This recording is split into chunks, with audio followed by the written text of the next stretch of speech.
60টা জিনিস মানুষ মরে যাওয়ার পরে তার কবরে পৌঁছতে থাকে। ইন্না মিম্মা ইয়ালহাকুল মুমিন মিন হাসানাতিহি বা'দা মাউতিহি, মানুষ মরে যাওয়ার পরেও যে 60টা জিনিস তার কবরে পৌঁছায় তার মধ্যে একটা হচ্ছে মসজিদান বানাহু, সে যে মসজিদ বানিয়ে গিয়েছে ওই মসজিদের সওয়াব। সুবহানাল্লাহ পড়েন। আপনি টাকা দিয়ে মসজিদ বানিয়ে দিলেন, ওই মসজিদে মুসল্লিরা নামাজ পড়ে, রোজাদাররা এসে ওখানে ইফতার খায়, তাহাজ্জুদ আদায়কারীরা তাহাজ্জুদ পড়ে, তাদের সওয়াবের কমতি হবে না, কিন্তু তাদের সওয়াবের একটা পার্সেন্টেজ সওয়াব যে ব্যক্তি মসজিদ বানালো তার আমলনামায় আল্লাহ ঢুকিয়ে দেয়। সুবহানাল্লাহ বলতে পারলেন না? এ নামাজি আমার ঘরে নামাজে পড়ো আজ, দিল মে তোমার চরণ তলে হৃদয় যায় নামাজ। এ নামাজি আমার ঘরে নামাজে পড়ো আজ, দিল মে তোমার চরণ তলে হৃদয় যায় নামাজ। পড়েন আল্লাহু আকবার। কি সুন্দর লিখেছেন কাজী নজরুল ইসলাম। মসজিদ কেমন যেন মসজিদ তার নিজের ভাষায় আল্লাহর কাছে কেঁদে কেঁদে ফরিয়াদ জানায়, আল্লাহ নামাজিরা আমার ঘরে আসে না, কি সুন্দর টাইলস, কি সুন্দর মুসল্লা, কি সুন্দর এয়ার কন্ডিশন, সব আছে কিন্তু মুসল্লি নাই, ঠিক কিনা? মসজিদগুলো আল্লাহর কাছে ফরিয়াদ জানায়, এজন্য আমরা যেন মসজিদ মুখী হই। কি মুখী? কাজী নজরুল ইসলাম খুব সুন্দর করে বলেছেন, মসজিদেরই পাশে আমায় কবর দিও ভাই, ঠিক কিনা? মসজিদেরই পাশে আমায় কবর দিও ভাই, যেন করে হতে মুয়াজ্জিনের আযান শুনতে পাই।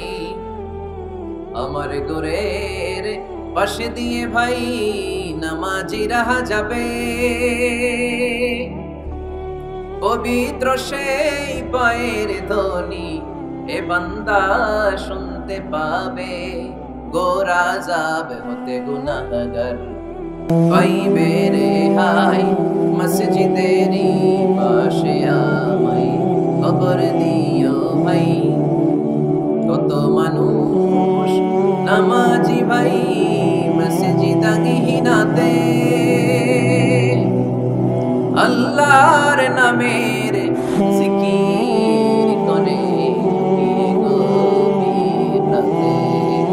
আমি তাদের সাথে আল্লাহর নামে জপতে চাই, আল্লাহর নামে জপতে চাই। পড়েন সবাই, মসজিদেরই পাশে আমায় কবর দিও ভাই, যেন করে হতে মুয়াজ্জিনের আযান শুনতে পাই। চিল্লায় পড়তে হবে আমিন। কি দরদ ছিল আমাদের জাতীয় কবি কাজী নজরুল ইসলামের, মসজিদের পাশে আল্লাহ তুমি আমার কবর দিও। আল্লাহ এই দোয়াটা কবুল করে নিয়েছে, ঠিক কিনা? আমার কবরের পাশে মসজিদ আছে না নাই? আছে। এজন্য মসজিদের সাথে সম্পর্ক জুড়ে দেওয়া এটা ইমানদারের আলামত, আর মসজিদকে ঘৃণা করা এটা মুনাফিকের আলামত। এজন্য আমরা যেন আমাদের হৃদয়টাকে মসজিদের সাথে জুড়ে দেই, মসজিদের সাথে যেন সুসম্পর্ক থাকে। মসজিদ সবার, মসজিদ নিয়ে দলাদলি নেই। দলাদলি আছে অনেক জায়গায়, হানাফি মসজিদ, আহলে হাদিস মসজিদ, এরকম আমরা দেখি বা শুনি, এটা ঠিক না। হানাফি মসজিদ বলে কোনো কথা নাই, আহলে হাদিস মসজিদ বলে কোনো কথা নেই। মসজিদ সবার। ছোট্টখাট্ট বিষয় নিয়ে মসজিদে মারামারি, একজন হাত তোলে আরেকজন তোলে না, কিলাকিলি আছে না নাই? একজন বলে জোরে আমিন, আরেকজন আস্তে আমিন, মারামারি আছে না নাই? এগুলো কি মারামারি করার কোনো বিষয়? কথা বলেন। সালাতে ফরজ আছে, ওয়াজিব আছে, সুন্নাহ আছে, খেয়াল করে বুঝবেন। ফরজ যদি নষ্ট হয় সালাত ভঙ্গ হয়, you have to repeat your সালাত। ওয়াজিব নষ্ট হলে সালাত ভঙ্গ হয় না, নতুন করে পড়া লাগে না, সিজদায় সাহু দিলেই সালাত আদায় হয়ে যায়। আর সুন্নাহ নষ্ট হলে নামাজ নষ্টও হয় না, নতুন করে পড়াও লাগে না, সৌ সিজদাও লাগে না, নামাজ আদায় হয়ে যায়।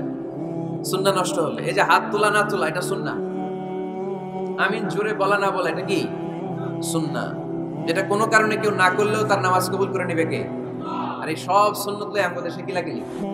মৌলভীবাজারে মাশাআল্লাহ এগুলা নাই, এখানেও আছে। এগুলোর অবসান ঘটুক, আমরা চাই কি চাই না? আর কত এই ছোটখাটো বিষয় নিয়ে আমরা এই বিভেদের প্রাচীর আর দেয়ালকে উঁচু করবো আমাদের মাঝখানে? কবে আমরা ঐক্যের সিন্ডিকেট করব? কবে? আর কবে সাদা মনের মানুষ হব? কবে? আর কত? অনেক হয়েছে, আর না, এবার থামেন। বিভেদের প্রাচীরকে ভেঙে চুড়িয়ে দেন। ঐক্যের এমন সিন্ডিকেট করতে হবে যাতে কোনো অপশক্তি ঐক্যকে ভাঙতে না পারে, বানচাল করতে না পারে। চিল্লায় বলেন ঠিক কিনা? এজন্য মিউচুয়াল রেসপেক্টের দরকার, পারস্পরিক শ্রদ্ধাবোধ সব ক্ষেত্রে, রাজনীতিতে, সামাজিক অ্যাক্টিভিটিসে আমাদের আলেম ওলামাদের মধ্যে পারস্পরিক শ্রদ্ধাবোধের দরকার, মিউচুয়াল রেসপেক্ট। কেউ কাউরে রেসপেক্ট করে না, আমি যেটা বুঝছি এটাই সব, বাকি সব হারাম, এরকম বলে না অনেকে? এরকম যেন না করি। তাহলে মসজিদ সবার, মসজিদ আল্লাহর হাবিব সাল্লাল্লাহু আলাইহি ওয়াসাল্লাম খ্রিস্টানদেরকে মসজিদে ঢুকতে দিয়েছেন, আর আমরা মুসলমান ভাইয়ের জন্য মসজিদে তালা ঝুলাই দেই, আছে না নাই? আল্লাহর হাবিব সাল্লাল্লাহু আলাইহি ওয়াসাল্লাম কোথাও গেলেই প্রথমে মসজিদ বানাতেন। কি বানাতেন? মসজিদ বানাতেন।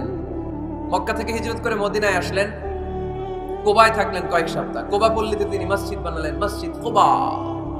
ওখানে প্রতি শনিবার কেউ যদি ওযু করে ওখানে যে 2 রাকাত নামাজ পড়ে, একটা কবুল উমরার সওয়াব আল্লাহ তাআলা তার আমলনামায় দিয়ে দেয়। মসজিদে কুবা বানালেন। তারপরে মদিনায় এসে মসজিদে নববী বানালেন আল্লাহর হাবিব সাল্লাল্লাহু আলাইহি ওয়াসাল্লাম, মসজিদে নববী। এটা ছিল আল্লাহ রাসূল সাল্লাল্লাহু আলাইহি ওয়াসাল্লামের বৈশিষ্ট্য। কোথাও গেলেই তিনি মসজিদ বানাতেন, মসজিদে নববী। আরে এখন তো কত সুন্দর মসজিদ আমরা দেখি, আমরা যে সালাত পড়ি। আল্লাহর হাবিব সাল্লাল্লাহু আলাইহি সাল্লামের সময় মসজিদে নববী কি এরকম ছিল? কথা বলেন। ফ্লোর ছিল বালুর ফ্লোর। কিসের ফ্লোর? আমাদের মসজিদের ফ্লোর কিসের? টাইলস। আল্লাহ রাসূল সাল্লাল্লাহু আলাইহি ওয়াসাল্লামের মসজিদে নববীর ফ্লোর কিসের? কথা বলে না তো আওয়াজ করে উত্তর দেন না কেন? কষ্ট হচ্ছে? দুপুরে খাইছেন না সবাই? কেন খান নাই কেন? রোজা রাখছিলেন? হ্যাঁ, ফজর বাদে আইছি। আচ্ছা ঠিক আছে, ঠিক আছে। আচ্ছা আচ্ছা, সাউন্ড নাই, কথা শোনা যায় না? এটা শুনলা কেমনে? জিজ্ঞেস করলাম কথা শোনা যায় না, কয় না। তো এটা শুনলা কি করে? মানে অল্প শোনা যায়, তাই তো? একটু পরে আমার বিদায় ঘন্টা বাজবে, আমি চলে যাব। এই তোমরা ডিস্টার্ব করতে করতে আমার সময় শেষ। তোমরা ডিস্টার্ব করলে তোমাদের লস। আমি আমার টাইমের 1 মিনিট বেশি যেতে পারবো না, কারণ এখানে আসরের সালাতের আজান শুরু হয়ে যাবে, এরপরে কোনো কথা নেই। আর বক্তব্য লম্বা করা এটা বেদাত। বেদাতকে আমি সুন্নাতের মধ্যে আনতে চাচ্ছি। একটা সময়ে একেবারে কমায় নিয়ে আসবো। এত প্রোগ্রামও আমি করতে চাই না। আমি ঘোষণা দিয়েছি আগামী বছর সারা বাংলাদেশে আমার প্রোগ্রাম হবে 50টা। কয়টা? 50টা। এরপরের বছর 30টা, এরপরের বছর 20টা। বিভাগীয় প্রোগ্রাম করলেই চলবে আমার। এক এক বিভাগে যে 2 দিন 3 দিন খালাস। এত দরকার না, এত লম্বা চূড়ার বক্তব্যের দরকার নেই। আধা ঘন্টা চুপ করে শুনেন, কয়েকটা মেসেজ ড্রপ করি, take it with you to your home, then practice and apply in the society. নিয়ে যান, আমল করেন, সমাজে কাজে লাগান। সমাজটা আলোকিত করে দিবে কে? খুতাবুকুম তাবিলা সালাওয়াতুকুম কাসীরা। আল্লাহর হাবিব সাল্লাল্লাহু আলাইহি ওয়াসাল্লাম বললেন, কিয়ামতের একটা আলামত, কিয়ামতের আগে তোমাদের বক্তব্য হয়ে যাবে লম্বা, সালাত হয়ে যাবে খাটো। সালাতের পরে তাসবিহ পড়তে চায় না লোক, ব্যস্ত, মহা ব্যস্ত, সুপার বিজি। কোত্থেকে আসলে এই ব্যস্ততা? আপনি রবের সাথে মুনাজাত, না যাই মুনাজি মুনাজাত, আপনার রবের সাথে একাকী নীরবে কথা বলতে মনে চায় না আপনার? তাই তো তাড়াহুড়ো কিসের? ধীর স্থির হন, একটু স্থির হন, একটু মনোদৈহিক প্রশান্তি অর্জনের চেষ্টা করেন। সব সময় ব্যস্ত, ধাক্কাধাক্কি, উচ্ছৃঙ্খলা, এগুলো আমাদেরকে শেষ করে দিয়েছে। এজন্য লম্বা চূড়া বক্তব্য ঠিক না। বক্তব্য শুনতে আমাদের ভালো লাগে, আমল করতে ভালো লাগে না। বক্তব্যটা শেষেই সিগারেট ধরায়, আসলে নাই। মাহফিল শেষেই বিড়ি ধরায়, কয় চমৎকার ওয়াজ করছে হুজুরে। ওয়াজটা সেরকম হয়েছে, অনেক কণ্ঠ সুন্দর হুজুরের। এতদিন ইউটিউবে দেখছি, আজকে সরাসরি দেখাইছি। আসলে নাই কি লাভ হয়েছে? লাভটা হয়েছে কি? এই যে মাহফিল শেষে বিড়িটা ধরাইলেন আর গেলেন, কোনো লাভ হয়নি। এগুলো থেকে বেরিয়ে আসতে হবে। বছরের পর বছর আমাদেরকে শেখানো হয়েছে একভাবে। কেউ এই পরিবর্তনের আওয়াজ তোলে নাই। আওয়াজ আপনাকে তুলতে হবে। আওয়াজ তোলার জন্য এত মানুষ লাগে না, আপনি একাই যথেষ্ট। আপনি দাঁড়ান না সামনে, দেখবেন আপনার সামনে কেউ টিকে থাকতে পারবে না, ঠিক কিনা? কিন্তু আপনার শক্ত সিদ্ধান্ত লাগবে, পরিবর্তনের জন্য শক্ত মানসিকতা লাগবে, যে আমি পরিবর্তন করতে চাই। We have to change. যুগ জামানা পাল্টে দিতে চাই না অনেকজন। এক মানুষই আনতে পারে জাতির জাগরণ। এক মানুষই বিপদকালে বাঁচায় কাফেলায়, ক্ষুদ্র ডিঙ্গি বাঁচায় জাহাজ অসীম দরিয়ায়। এজন্য আপনার শক্ত সিদ্ধান্ত পারে আপনার মৌলভীবাজারটাকে দেশের শ্রেষ্ঠ জেলা, শ্রেষ্ঠ থানা হিসেবে আল্লাহর কাছে কবুল করতে, ঠিক কিনা? এই জন্য লম্বা চূড়া আলোচনা ঠিক না। ছোটখাটো অল্প কয়েকটা মেসেজ নিয়ে যেতে পারলেই that's enough. One of the minor sign before the day of judgment, your Islamic lectures will be very longer and your salah 5 times a day will be shorter. কিয়ামতের আগে বক্তব্য লম্বা, নামাজ খাটো, তাসবিহ পড়ে না, ব্যস্ত, মহাব্যস্ত। এই মহাব্যস্ততা ছাড়েন, কোরআন সুন্নাহর দিকে ফিরে আসেন। বরকত দিবে কে? বিশ্বনবীর মসজিদে নববীর ফ্লোর বালুর ফ্লোর ছিল, আমাদের ফ্লোর টাইলস। আল্লাহর হাবিব সাল্লাল্লাহু আলাইহি ওয়াসাল্লামের মসজিদে বালি নিচে, এই বালিতে নামাজ পড়তেন। বৃষ্টি হলে কাদামাটি হয়ে যেত, কাদামাটিতেই সেজদা করতেন। সেজদা করলে কাদার মাটি আল্লাহর হাবিব সাল্লাল্লাহু আলাইহি ওয়াসাল্লামের নাকে আর কপালে লেগে যেত। তিনি সালাম ফিরিয়ে সাহাবাদের দিকে মুখ ফিরিয়ে বসলে দেখতেন প্রতিটা সাহাবীর নাকে আর কপালে কাদার মাটি মিশে আছে। তার মানে প্রিয় নবী সাল্লাল্লাহু আলাইহি ওয়াসাল্লামের মসজিদে নববী ছিল কাঁচা, কিন্তু মুসল্লি ছিল পাকা। আমাদের মসজিদগুলো হয়েছে পাকা, কিন্তু মুসল্লি কাঁচা, ঠিক কিনা? ফজরের সালাতে মানুষ নাই। ইমাম সাহেব আছেন কে কে এলাকায়? দেখি ইমাম, মসজিদের ইমাম। মাশাআল্লাহ। আপনাদের এখানে ওই মসজিদে ফজরের নামাজে কয় কাতার হয়? 5 জন 6 জন? কেনে এত কম? কেনে হ্যাঁ আসে না, আসতে চায় না লোকজন। তো এই যে 5-6 জন ফজরের সালাতে, কল্পনা করতে পারেন ফজরের সালাতে এত কম লোক। যেদিন ফজরের জামাতের দৃশ্য আর জুমার নামাজের দৃশ্য একরকম হয়ে যাবে, ওই দিনই বাংলাদেশে ইসলাম কায়েম হয়ে যাবে। এখন স্লোগান তুলে বিপ্লব বিপ্লব, ইসলামে বিপ্লব। আর ফজরের সময় আমি কম্বলের ভিতরে, আছে না নাই? কোনো বিপ্লব হবে না। ফজরের নামাজ জামাতে পড়ুন, সকালটারে বরকতময় করে দিবে কে? আল্লাহর হাবিব সাল্লাল্লাহু আলাইহি ওয়াসাল্লামের মসজিদ ছিল সবার জন্য উন্মুক্ত, এখানে সবাই আসতে পারতো। এজন্য মসজিদ হবে সবার। আমরা মসজিদের আবাদকারী হতে চাই। এজন্য রাব্বুল আলামিন বলেন, ইন্নামা ইয়া'মুরু মাসাজিদাল্লাহি মান আমানা বিল্লাহি ওয়াল ইয়াউমিল আখির ওয়া আকামাস সালাতা ওয়া আতাজ যাকাতা ওয়া লাম ইয়াখশা ইল্লাল্লাহ ফাআসা উলাইকা আন ইয়াকুনু মিনাল মুহতাদিন। সুবহানাল্লাহ পড়েন। রব্বুল আলামিন বললেন মসজিদের আবাদকারী হবে তারা যারা আল্লাহর প্রতি ঈমান আনে, আখিরাতের প্রতি ঈমান আনে, যারা সালাত কায়েম করে, যারা যাকাত আদায় করে, যারা দুনিয়ার কাউকে ভয় পায় না, ভয় পায় একজনকে। চিল্লায় বলেন তিনি কে? যাদের হৃদয়ে আছে আল্লাহর ভয়, তারা কোনো পথ ভুলে যায় না। আল্লাহর প্রেম ছাড়া এই দুনিয়া কারো কাছে কোনো কিছু চাই না, ঠিক কিনা? তাহলে যারা মসজিদের আবাদকারী এরা ভয় পায় একজনকে। চিল্লায় বলেন তিনি কে? মসজিদের আবাদকারীদের প্রথম গুণ, তারা আল্লাহয় বিশ্বাস করে, তারা আখিরাতে বিশ্বাস করে, তারা সালাত কায়েম করে, তারা যাকাত আদায় করে, তারা আল্লাহ ছাড়া পৃথিবীর কাউরে ভয় পায় না। আল্লাহ বলেন ফাআসা উলাইকা আইয়াকুনু মিনাল মুহতাদিন।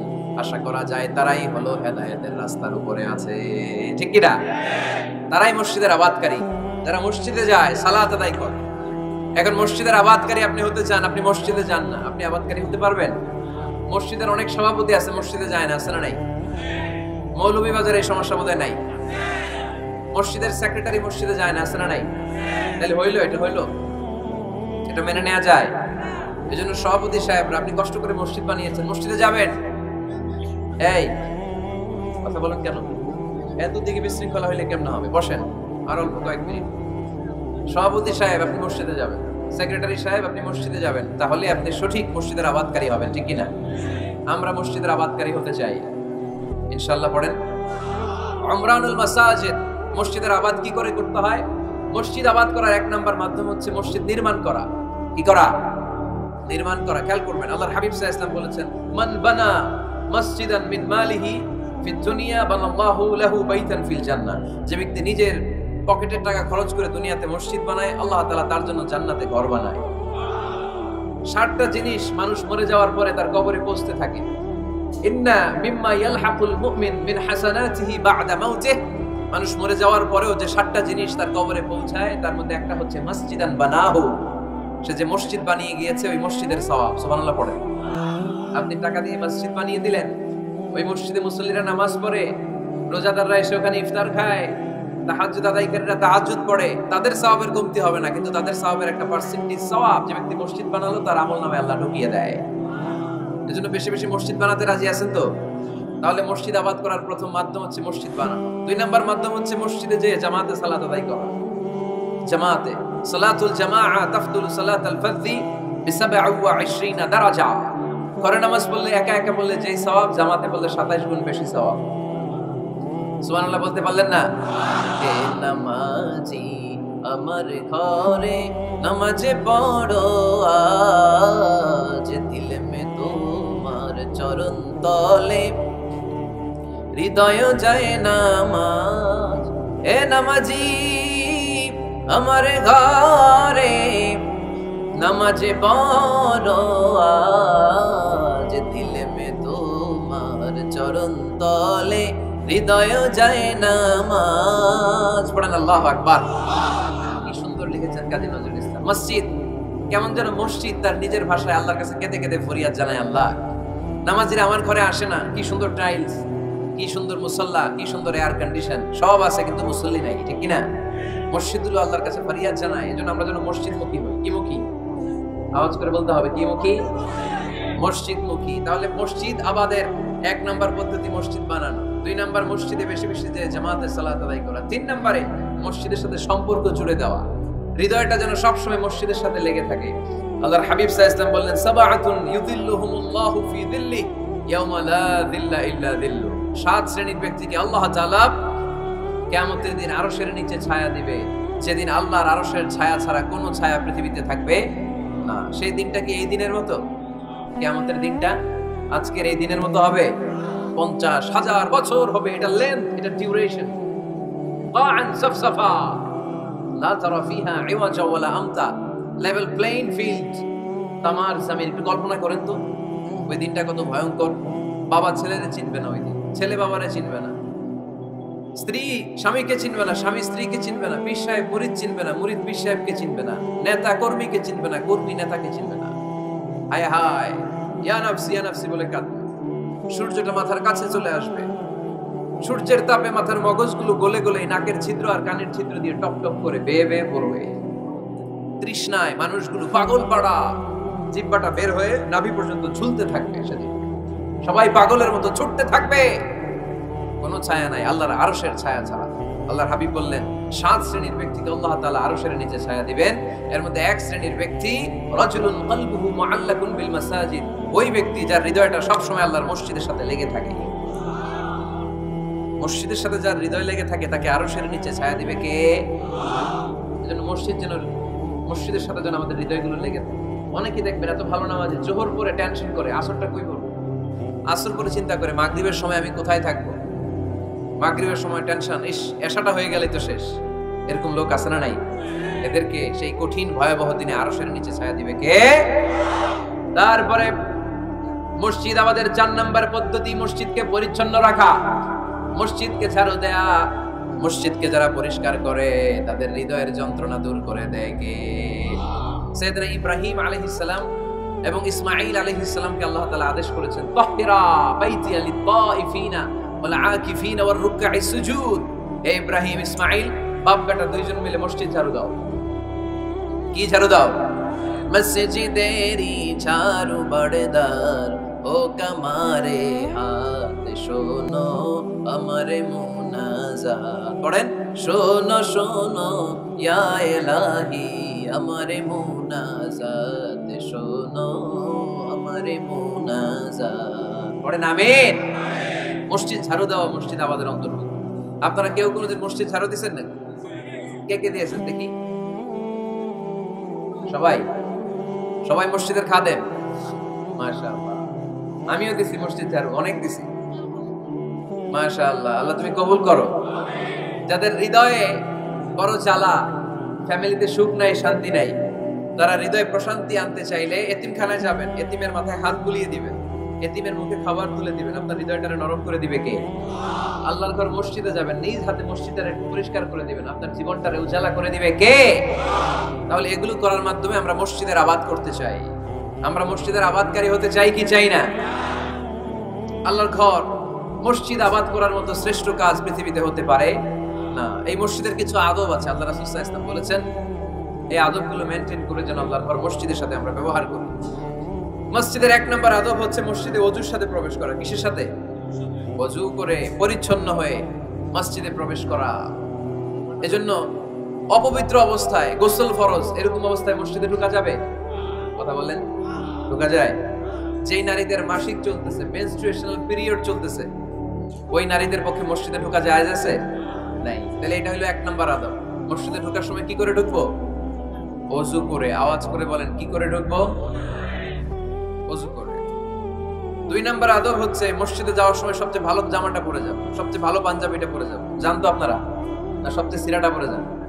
হ্যাঁ, অনেকের নামাজের জন্য একটা পুরান জামা আছে, সিরা পাড়া, এটাকে হাত উঠালে দেখতে দেখা যায়, আছে না নাই?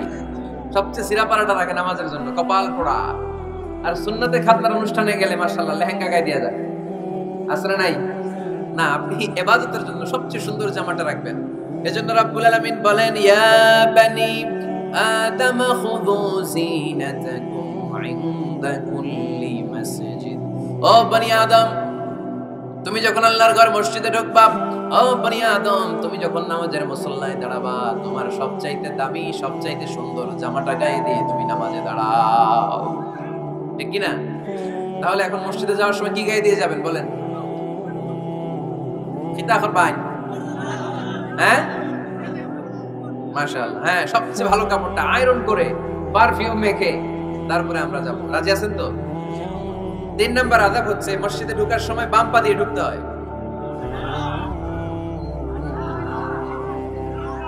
কোন পা? আরো জোরে।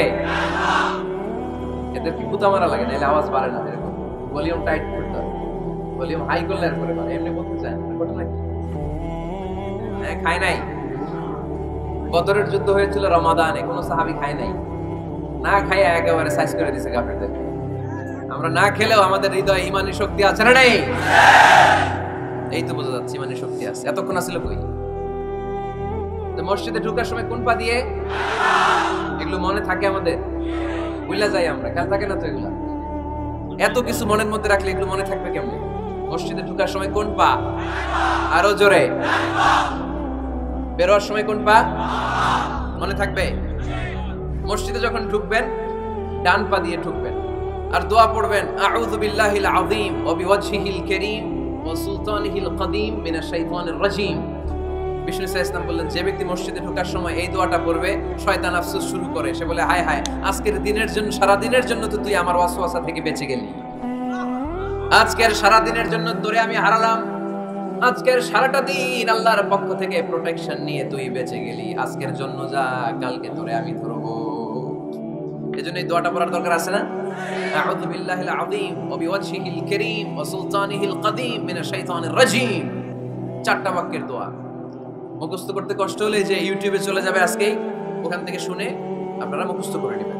এই দোয়াটা পড়বেন, তাহলে ওই দিনের জন্য শয়তানের ওয়াসওয়াসা, টেম্পটেশন, প্রভোকেশন থেকে আপনি আল্লাহ তাআলার প্রোটেকশনে চলে গেলেন। সুবহানাল্লাহ পড়েন। তারপর আল্লাহর হাবিব বললেন, ঢোকার আগে আমারে সালাম দাও।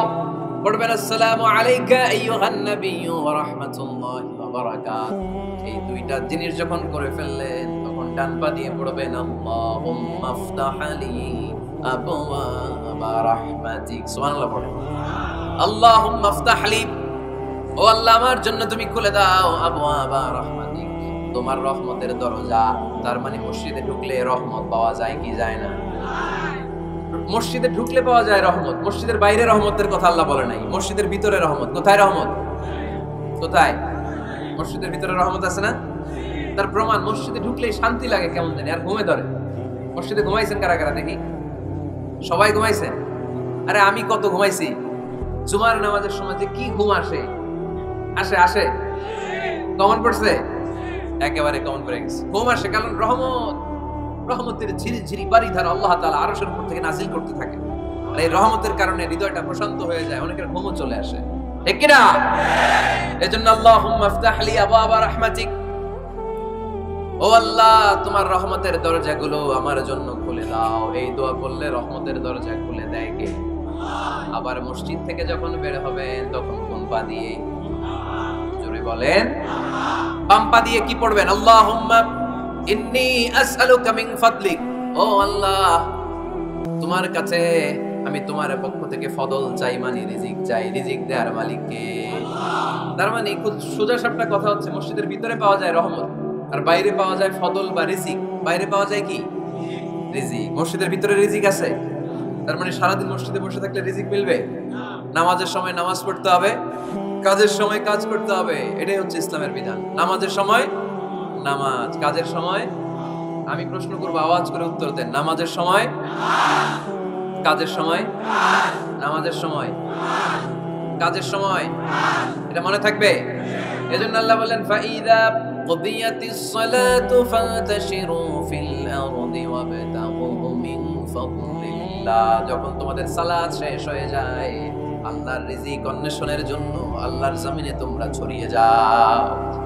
নামাজের সময় আসবেন, নামাজ শেষ বের হয়ে যান, ফান্তাশিরু ফিল আরদ, জমিনে ছড়িয়ে পড়ো। নামাজ শেষ চেয়ারম্যান সাহেব চলে যাবে ইউনিয়ন পরিষদের ভেতরে, ছাত্ররা চলে যাবে হাই স্কুলে, মেম্বার অফ দ্য পার্লামেন্ট চলে যাবে সংসদে, সেনাবাহিনীর লোকেরা চলে যাবে ক্যান্টনমেন্টে, ব্যবসায়ীরা চলে যাবে তাদের বাজারে, সিএনজি ওয়ালারা সিএনজি নিয়ে ব্যবসা শুরু করবে, রাস্তায় নেমে যাবে, চিল্লায় বলেন ঠিক কিনা? এটা ইসলামের বিধান। নামাজের সময় নামাজ, কাজের সময়। আচ্ছা, তাহলে প্রথম সুন্নাত পেলাম, পবিত্র হয়ে ঢুকবো, ভালো জামা পরে ঢুকবো 2 নাম্বার। 3 নাম্বার, ঢোকার সময় কোন পা, বের হওয়ার সময়। 4 নাম্বার, মসজিদে ঢুকে 2 রাকাত। মসজিদে ঢুকে কয় রাকাত পড়েন আপনারা? তাহিয়াতুল মসজিদ, মসজিদে আপনি ওয়েলকাম জানাবেন, ঢুকেই 2 রাকাত পড়বেন, ওযু করলে 2 রাকাত। আল্লাহর হাবিব সাল্লাল্লাহু আলাইহি ওয়াসাল্লাম মসজিদে নববীতে জুমার খুতবা দিচ্ছেন। খুতবা চলাকালীন সময়ে এক সাহাবী এসে মসজিদের মধ্যে বসে পড়লেন। আল্লাহর হাবিব সাল্লাল্লাহু আলাইহি ওয়াসাল্লাম সাহাবীরে বললেন দাঁড়াও। সাহাবী দাঁড়ালেন। আল্লাহর নবী জিজ্ঞেস করলেন কেন বসে বললা, 2 রাকাত পড়ছো নাকি? সাহাবী বলে পড়ি নাই। বিশ্বনবী বললেন তাহলে তাড়াতাড়ি 2 রাকাত নামাজ পড়ে বসে যাও। সুবহানাল্লাহ, পড়ো। 2 রাকাত পড়ো নাই তো পড়ো, দাঁড়াও, তারপরে বসো। দেখেন খুতবা চলাকালীন সময়ে আমাদের খতিবরা কখনো খুতবা থামায়? কথা বুঝেন নাই? জুমার খুতবা আপনারা শুনেন না? খুতবা চলতেছে, ওই মুহূর্তে ইমাম সাহেবরা কখনো খুতবা থামায়? মাঝখানে কোনো ঝামেলা হলে থামায়? প্রথম খুতবা শেষ, বসে, তারপরে দ্বিতীয় খুতবা। খুতবার মাঝখানে কোনো থামাথামি নাই। কিন্তু আল্লাহর হাবিব সাল্লাল্লাহু আলাইহি সাল্লাম কেমন খতিব ছিলেন দেখেন। আল্লাহর হাবিব সাল্লাল্লাহু আলাইহি ওয়াসাল্লামের খুতবা দেওয়ার স্টাইল এন্ড অ্যাটিটিউড এবং আমাদের খুতবা দেওয়ার স্টাইল এন্ড অ্যাটিটিউড, আল্লাহ রাসূল সাল্লাল্লাহু আলাইহি ওয়াসাল্লামেরটা কত প্রাণবন্ত ছিল। আল্লাহ রাসূল সাল্লাল্লাহু আলাইহি ওয়াসাল্লাম সোসাইটি ওরিয়েন্টেড একজন পার্সোনালিটি ছিলেন, সমাজের মানুষ কেন্দ্রিক, খুব সামাজিক ছিলেন আল্লাহ রাসূল সাল্লাল্লাহু আলাইহি ওয়াসাল্লাম। তিনি দেখলেন একজন বসে পড়ছে, উনি খুতবা থামায় দিলেন। জুমার খুতবা থামায় বললেন এই নামাজ পড়ছো না, পড়ো 2 রাকাত পড়ো। আবার খুতবা শুরু করলেন। সুবহানাল্লাহ পড়বেন না? একবার তিনি খুতবা দিচ্ছেন, দেখলেন আল্লাহ রাসূল সাল্লাল্লাহু আলাইহি ওয়াসাল্লামের 2 জন নাতি হাসান আর হুসাইন রাদিয়াল্লাহু তাআলা আনহুমা, ছোট্ট মানুষ, কাতারের ভিতরে ঢুকে কোন সাহাবী টুপি টান দেয়, কারো পাগড়ি ধরে টান দেয়, একজন এদিকে দৌড় দেয়, আরেকজন ওদিকে দৌড় দেয়। মসজিদে একটা ডিস্টার্ব হচ্ছে। আল্লাহর হাবিব সাল্লাল্লাহু আলাইহি ওয়াসাল্লাম খুতবা থামিয়ে দিলেন, মিম্বার থেকে নেমে আসলেন, 2 নাতিকে 2 হাতে ধরলেন, ধরে আস্তে করে জান্নাতের এই 2 সর্দারকে নিয়ে মিম্বারের উপরে দাঁড়ালেন। এই হাতে এই নাতি, ওই হাতে আরেক নাতি। এরপর দাঁড়িয়ে দাঁড়িয়ে তিনি বাকি খুতবা দিলেন। পড়েন সুবহানাল্লাহ। কত প্রাণবন্ত খুতবা। উনিও খুতবা দিতেন, আমরাও খুতবা দেই। আল্লাহর হাবিব সাল্লাল্লাহু আলাইহি ওয়াসাল্লাম খুতবা দিচ্ছেন। এক সাহাবী এসে বলল ইয়া রাসূলুল্লাহ, মদিনায় দুর্ভিক্ষ, বৃষ্টি নাই, আপনি বৃষ্টির দোয়া করেন। রাসূল সাল্লাল্লাহু আলাইহি ওয়াসাল্লাম খুতবা থামায় দিলেন। থামাই দিয়ে দোয়া শুরু করলেন, আল্লাহুম্মা আসকিনা গাইসান মুগীসান মারিআন মুরিআন নাফিআন গায়রা দার আজিলান গায়রা আজিল। আল্লাহ উপকারী বৃষ্টি দেন, যে বৃষ্টিতে আমাদের ফসল জন্মাবে, সবুজ ঘাস লতা পাতা জন্মাবে, আমাদের গবাদি পশুর রিজিক বাড়বে। এরকম উপকারী বৃষ্টি আমাদেরকে দিয়ে মদিনাটারে ধন্য করে দেয়। বৃষ্টি শুরু হলো। জুমাবার বৃষ্টি, শনি রবি সোম মঙ্গল বুধ বৃহস্পতি শুক্র, টানা 7 দিন বৃষ্টি। এবার বৃষ্টির চোটে মদিনায় বন্যা হয়ে গেছে। এতদিনে দুর্ভিক্ষ, এতদিনে কি? এখন বৃষ্টির বরকতে দোয়া করছে, বৃষ্টিতে এবার বন্যা। যে সাহাবী বৃষ্টির জন্য দোয়া করতে বলেছিলেন, পরের জুমাবারের খুতবার সময় এসে ওই সাহাবী বলেন ইয়া রাসূলুল্লাহ, আবার খুতবার মাঝখানে ইয়া রাসূলুল্লাহ, আর বৃষ্টির দরকার নাই, আর দরকার। এবার বৃষ্টি বন্ধের দোয়া করেন। আল্লাহর হাবিব সাল্লাল্লাহু আলাইহি ওয়াসাল্লাম খুতবা থামিয়ে আবার বন্ধের দোয়া, আল্লাহুম্মা হাওয়ালাইনা ওয়ালা আলাইনা। হে আল্লাহ, আমাদের চারিদিকে দেন, মদিনাতে আর বৃষ্টির দরকার নাই। চিল্লায় পড়েন সুবহানাল্লাহ। এজন্য খতিব হবে এরকম প্রাণবন্ত খতিব। সমাজে কি চলে, কি ক্রাইসিস, কি সংকট, ইয়াংরা কোন সমস্যায় ভোগে, আমাদের রাজনৈতিক অঙ্গনে কি সমস্যা, আমাদের অর্থনৈতিক অঙ্গনে কি সমস্যা, আমাদের সামাজিক অঙ্গনে কি সমস্যা, আমাদের পরিবারগুলোর ভেতরে কি ঝামেলা, প্রত্যেকটা কথা মসজিদের মিম্বার থেকে আসার দরকার আছে না নাই? আল্লাহর হাবিব সাল্লাল্লাহু আলাইহি ওয়াসাল্লাম এভাবেই সমাজকে ঠিক করে দিতেন। 2 রাকাত মসজিদে ঢুকে আজকে থেকে আমরা পড়ব। মসজিদে ঢুকলেই কয় রাকাত মনে থাকবে না ভুলে যাবেন? তারপরে আল্লাহর হাবিব সাল্লাল্লাহু আলাইহি ওয়াসাল্লাম বলেছেন খবরদার কবরের উপর মসজিদ বানিও না। কবরস্থান একদিকে, মসজিদ আরেকদিকে। কিন্তু বাংলাদেশে মসজিদের সাথে কবর মেলানো আছে না নাই? ছোট্ট একটা মসজিদ, কিন্তু এত বড় বাবার কবর আছে না নাই? এগুলো করবেন না আপনি। আগে হবে মসজিদ, পরে কবরস্থান। যেমন মসজিদে নববী হয়েছে আগে, তারপরে বিশ্বনবীর কবর এখানে আছে না নাই? মসজিদে নববী প্রতিষ্ঠিত হয়েছে আগে, পরে বাকি কবরস্থান আছে না নাই? কিন্তু কোন আল্লাহর ওলির কবরস্থানের উপরে যদি মসজিদ বানান, তার উপর লানাত দিয়েছে কে? লাআনা রাসূলুল্লাহ আলাল ইয়াহুদ ওয়ান নাসারা ইত্তাখাযু কুবুর আমবিয়াইহিম মাসাজিদা। আল্লাহর রাসূলের লানত ইহুদি নাসারাদের উপর, কারণ ইহুদি আর নাসারাদের একটা খাসলাত, একটা বৈশিষ্ট্য ছিল, তারা তাদের নবীদের কবরের উপরে মসজিদ বানায় ফেলত। এটা করা যাবে? এজন্য এলাকায় এলাকায় এই ঝামেলা, কবর আর মসজিদ হবে আলাদা। আবার মসজিদের কিবলার দিকে যেন কবরস্থান না হয়, তাহলে শিরক হওয়ার সম্ভাবনা আছে না নাই? খুব সাবধান, আল্লাহ সব মাফ করে কিন্তু শিরক মাফ করে না, ঠিক কি না? শিরক হচ্ছে মহাপাপ, সব পাপের বাপ। এজন্য আমরা সব করলেও শিরকের গুনাহ মুসলমান কখনো করতে পারে। এরপর আল্লাহর হাবিব বললেন, মসজিদকে পরিষ্কার পরিচ্ছন্ন রাখো, এটাও মসজিদের আদাব। মসজিদে আতর লাগিয়ে দেন, বাখুর জ্বালিয়ে দেন। আপনাদের এই এলাকার মধ্যে তো বাখুরের অভাব নাই, আগরের অভাব নাই, ঠিক কি না? গতকাল প্রোগ্রাম ছিল কই? সুজানগর, আগরের রাজধানী। আগর চিনেননি আপনারা? হ্যাঁ, এই যে দেহনিল উদ পারফিউম, আপনাদের এই যে মাহতাব সাহেবের আল হারামাইন, এরপরে যে আজমল কোম্পানি, এও আপনাদের এই মৌলভীবাজার এলাকার। এরকম অনেক কোম্পানি আছে দুবাই ভিত্তিক, গোটা বিশ্বে ওনারা ব্র্যান্ডিং করেছে। এগুলোর র ম্যাটেরিয়াল, কাঁচামাল যায় হচ্ছে আপনাদের মৌলভীবাজার থেকে। ছেলের বউ শাশুড়ির ওয়াজ গতকাল করছে, শুনে নিন। শাশুড়ি আর বৌমার কিলাকিলি, গতকালের ওয়াজের বিষয় ছিল কি? শাশুড়ি বৌমার কিলাকিলি কি করে থামাবেন, শুনে নিন। আচ্ছা ঠিক আছে, মুফতি সাহেবদের কাছ থেকে জেনে নেবেন এই প্রশ্ন।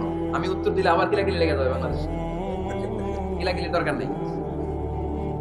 সম্মানিত ভাইয়েরা, মসজিদ পরিষ্কার পরিচ্ছন্ন রাখবেন, এই বাখুর জ্বালাবেন, দেখেন এই পারফিউম গুলো ছড়িয়ে দিবেন। মসজিদের মধ্যে অনেক মসজিদের দুর্গন্ধ আছে না নাই? এই কার্পেটের মধ্যে ময়লা, পরিষ্কার করেন।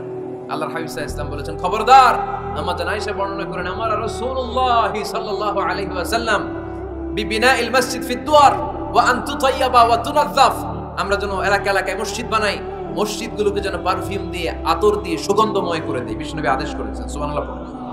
এজন্য কোনো অপরিচ্ছন্ন মসজিদ থাকতে পারবে না। মসজিদের পাশ দিয়ে গেলে আতরের ঘ্রাণে আমোদ হয়ে লোকজন যেন বুঝতে পারে এটা আল্লাহর ঘর, মসজিদ। চিল্লায় বলেন ঠিক কি না? এরপর আল্লাহর হাবিব সাল্লাল্লাহু আলাইহি ওয়াসাল্লাম বলেছেন, মসজিদের আরেকটা আদব হলো মসজিদকে অতিমাত্রায় ডিজাইন না করা। বেশি ডিজাইন করা যাবে না। এমন ডিজাইন করা যাবে না যেটা মসজিদ বোঝাই যায় না। এত লাইটিং ফাইটিং করে, এটা কি মসজিদ না কমিউনিটি সেন্টার বোঝাই যায় না? আছে না নাই? আছে। এরকম যেন আমরা না করি সম্মানিত ভাইরা। বিশেষ করে মসজিদের সামনের দেয়ালে। কোন দেয়ালে? সামনের দেয়ালটা, কেবলার দিকে যেই দেয়াল, এই দেয়ালটা হতে হবে ফ্রেশ, যাতে করে মানুষের দৃষ্টি আকর্ষণ না করে। প্রায় মসজিদের দেয়ালের মাঝখানে দেখবেন আপনি ক্যালেন্ডার ঝুলায় রাখে, আছে না নাই? মৌলভীবাজারের কি অবস্থা? এটা খবর আছে? তো এই যে ক্যালেন্ডার ঝুলায় রাখে, ওইখানে দেখবেন বিভিন্ন মসজিদের ছবি, এতিমখানার ছবি, মানুষের ছবি। তো মানুষ নামাজও পড়ে, আবার ওগুলোও তাকায়, আছে না নাই? প্রথম কাতারে পরে ওইখানে কি লেখা, এগুলো পড়ে, তার ডিস্টার্ব হচ্ছে না?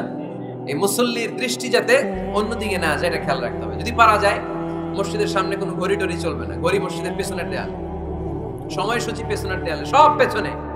সময় কয়টা বাজে ওটা ইমাম দেখলেই চলবে, ইমাম এভাবে দেখে নিবে, আপনারাও দেখে নিবেন। কিন্তু সামনের দেয়ালটা যত সিম্পল করা যায়। আল্লাহর হাবিব সাল্লাল্লাহু আলাইহি ওয়াসাল্লাম নামাজ পড়া অবস্থায় সামনে এমন কিছু রাখতেন না যেটার দ্বারা আল্লাহর হাবিব সাল্লাল্লাহু আলাইহি ওয়াসাল্লামের সালাতে মনোযোগ অন্যদিকে চলে যায়। আমরা যখন সালাত পড়ি, যদি অন্যদিকে তাকাই, ফেরেশতার মাধ্যমে আল্লাহ একটা ডাক দেয়, বলে আকবিল, এই বান্দা ফিরে আয়, তোর নজর থাকা দরকার সিজদার জায়গায়, ফিরে আয়।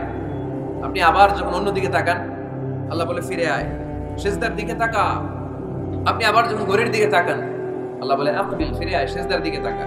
আপনি যখন আবার অন্যদিকে তাকান, তখন আল্লাহ বলে লা হাজাতা লি ইলা সালাতি, তোর এই নামাজের দরকার আমার নাই। নাউজুবিল্লাহ পড়বেন না? তোর এই নামাজের দরকার আমার নাই। ওযু করে কষ্ট করে যাকে খুশি করার জন্য আপনি সালাতে দাঁড়ালেন, উনি যদি বলে এই নামাজের দরকার নাই, তা কার জন্য নামাজ পড়লেন আপনি? কথা কি বুঝতে পেরেছেন?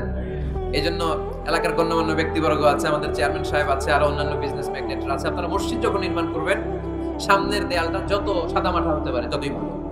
এমনকি জায়নামাজের মধ্যে এখন কাবা ঘরের ছবি আছে না নাই? আছে না? কি মুসলমান নিজের কাবারে নিজে লাথি মারি নামাজের আগে, মনের অজান্তে নিজের কাবাকে নিজে লাথি মারছি। এরকম জায়নামাজ ব্যবহার করা নিষেধ ছিল, বলেন ঠিক কি না? সাদা ফ্রেশ জায়নামাজ বাজারজাত করেন, আপনাদের সিদ্ধান্তই ওনাদের ব্যবসা বয়কট হয়ে যাবে। আপনারা যদি এখন থেকে মসজিদের মিনারা আর কাবা ঘরের যে প্রতিকৃতি বা ছবি, এরকম ছবি সম্বলিত জায়নামাজ কিনা বন্ধ করে দেন, এদের মার্কেট থাকবে? কথা বলেন। কালকে থেকে আমরা জায়নামাজ কেনার সময় ফ্রেশ জায়নামাজ কিনব। কোনো মসজিদ, কোনো মিনার, আমাদের কাবা ঘরের ছবি সম্বলিত কোনো জায়নামাজ কিনা যাবে? আওয়াজ করে বলেন, যাবে? যাবে না। এগুলো হচ্ছে মসজিদের আদাব, এগুলো রক্ষা করে মসজিদে ঢোকার দরকার আছে না নাই? পৃথিবীতে 3টা মসজিদ সবচাইতে শ্রেষ্ঠ মসজিদ, কয়টা? আওয়াজ করে বলেন না। 1 নাম্বার মসজিদুল হারাম, ফাওয়াল্লু উজুহাকুম শাতরা, যেখানেই তোমরা নামাজ পড়ো না কেন মসজিদের হারামের দিকে হয়ে নামাজ পড়ো। কিবলা কোন দিকে আজকে? এদিকে, এইদিকে কিবলা। আমি যদি এদিকে হয়ে পড়ি নামাজ হবে না? হবে না কেন? কারণ কিবলামুখী হয়ে নামাজ পড়া ফরজ। চিল্লায় বলেন ঠিক কিনা? মসজিদুল হারাম পৃথিবীর প্রথম মসজিদ। ওখানে একটা ঘর আছে, ঘরটার নাম হলো কাবা। ইন্না আউওয়ালা বাইতিন উদিআ লিন-নাসি লাল্লাযী বিবাক্কাতা মুবারাকা। এই পৃথিবীর প্রথম ঘর, যেই ঘরটা স্থাপিত হয়েছে বাক্কা শহরে। বাক্কা মক্কার আগের নাম, এখন শহরের নাম মক্কা। আগে নাম ছিল কি? সবাই বলেন, কি নাম ছিল? বাক্কা। এটা পৃথিবীর আদি ঘর। সব নবীদের পরশধন্য পদধূলিতে এই জায়গাটা বরকতময় হয়েছে। এটা এমন ঘর যে ঘরের চারদিকে 1 রাকাত নামাজ পড়লে 1 লক্ষ রাকাতের সওয়াব পাওয়া যায়। হজ উমরা করেছেন কে কে দেখি? হজ উমরা করেছেন আপনারা না? মাশাআল্লাহ। আমরা যারা করতে পারি নাই, আল্লাহ তাদেরকে তৌফিক দাও। আমরা যেন এই কাবা ঘরে যে প্রাণ ভরে সালাত আদায় করতে পারি, আল্লাহ তৌফিক দান। আমরা যেন মসজিদে নববীতে যে প্রাণ ভরে সালাত করতে পারি, তৌফিক দান করো। আল্লাহর হাবিব সাল্লাল্লাহু আলাইহি ওয়াসাল্লামের কবরের সামনে দাঁড়িয়ে যেন আমরা প্রাণ খুলে মন প্রাণ উজাড় করে বিশ্বনবী সাল্লাল্লাহু আলাইহি ওয়াসাল্লামকে সালাম দিতে পারি, আল্লাহ তৌফিক দান করো। এই কাবা ঘরকে কেন্দ্র করে প্রতিদিন 100টা রহমত নাযিল হয়। আওয়াজ করে বলেন, কয়টা? আল্লাহর হাবিব বললেন, প্রতিদিন প্রতিনিয়ত 100টা রহমত নাযিল হতেই থাকে। সিত্তুনা লিত-তাইফিন, 60টা রহমত তাদের উপর নাযিল হয় যারা কাবা ঘরের চারদিকে তাওয়াফ করে। 40 লিল মুসাল্লিন, বাকি 40টা নাযিল হয় যারা কাবা ঘরের পাশে নামাজ পড়ে। 20 লিন-নাযিরিনা ইলাল কাবা, বাকি 20টা রহমত প্রতিনিয়ত নাযিল হয় যারা তাওয়াফ করে না, সালাত আদায় করে না, শুধু কাবার গিলাফের দিকে তাকিয়ে থাকে। কাবার দিকে তাকায় থাকলেই সওয়াব। সুবহানাল্লাহ পড়েন। 1 রাকাতে কয় লক্ষ রাকাতের সওয়াব? এজন্য আল্লাহর হাবিব সাল্লাল্লাহু আলাইহি ওয়াসাল্লাম বলেছেন, লা তুশাদ্দুর রিহাল ইল্লা ইলা সালাসাতি মাসাজিদা, স্পেশাল ভার্চু এন্ড রিওয়ার্ড, বিশেষ সওয়াবের নিয়তে পৃথিবীর এই 3টা জায়গা ছাড়া কোথাও নিয়ত করে ভ্রমণ করা জায়েজ নাই। 1 হচ্ছে মসজিদুল হারাম, 2 হচ্ছে মসজিদ নববী, 3 হচ্ছে মসজিদুল আকসা। এই 3টা মসজিদ ছাড়া পৃথিবীর কোনো মসজিদে নিয়ত করে সফর করা যাবে না। বিশেষ নিয়তে সফর করা যাবে না, যে আমি যদি এই মৌলভীবাজারের জামে মসজিদে যাই বেশি সওয়াব পাওয়া যাবে, এই নিয়তে সফর করা যাবে না। বেশি সওয়াব শুধু এই 3 মসজিদে। মসজিদুল হারামে 1 রাকাতে কত রাকাতের সওয়াব? কথা কয় না, বুঝে নাই বোধহয়। কয় লক্ষ? আর মসজিদে নববীতে 1 রাকাতে 1000 রাকাতের সওয়াব। আরেক বর্ণনায় আছে 50,000, বর্ণনাটা দুর্বল। সহিহ বর্ণনায় এসেছে 1 রাকাতে 1000 রাকাতের সওয়াব। মসজিদুল আকসায় সালাত করলে 1 রাকাতে, এক বর্ণনায় এসেছে 250 রাকাতের সওয়াব, আরেক বর্ণনায় এসেছে 500 রাকাতের সওয়াব। এই 3টা মসজিদ ছাড়া নামাজ পড়লে বেশি সওয়াব হবে, এই নিয়তে সফর করা যাবে? চিল্লায় বলেন, যাবে? তুমি মসজিদটা দর্শন করার জন্য যেতে পারবে। মসজিদটা দেখতে কেমন, এটার ক্যালিওগ্রাফিক্যাল ডিজাইন কেমন, এটার আর্কিটেকচারাল ডিজাইন কেমন, এটার দৃষ্টিনন্দন সৌন্দর্য কেমন, মসজিদটা দেখতে কেমন, দেখতে যেতে পারবেন। কিন্তু বিশেষ সওয়াব রিওয়ার্ড এই 3টা মসজিদ ছাড়া অন্য কোনো মসজিদের জন্য হবে না। এই মসজিদ হচ্ছে আমাদের সামাজিক ঐক্যের কেন্দ্রবিন্দু, এটা হচ্ছে আমাদের কমিউনিটি সেন্টার। আমরা শুধু নামাজের জন্য মসজিদকে ইউজ করি, এছাড়া আরো অনেক ইউসেজ আছে মসজিদের। খেয়াল রাখবেন, আমাদের মুসলমানদের মসজিদ হিন্দুদের মন্দিরের মতো নয়। কোথায় আজান হইছে? শেষ করে দিব না? সুবহানাকাল্লাহুম্মা ওয়া বিহামদিকা আশহাদু আল্লা ইলাহা ইল্লা আনতা আস্তাগফিরুকা ওয়া আতুবু ইলাইক।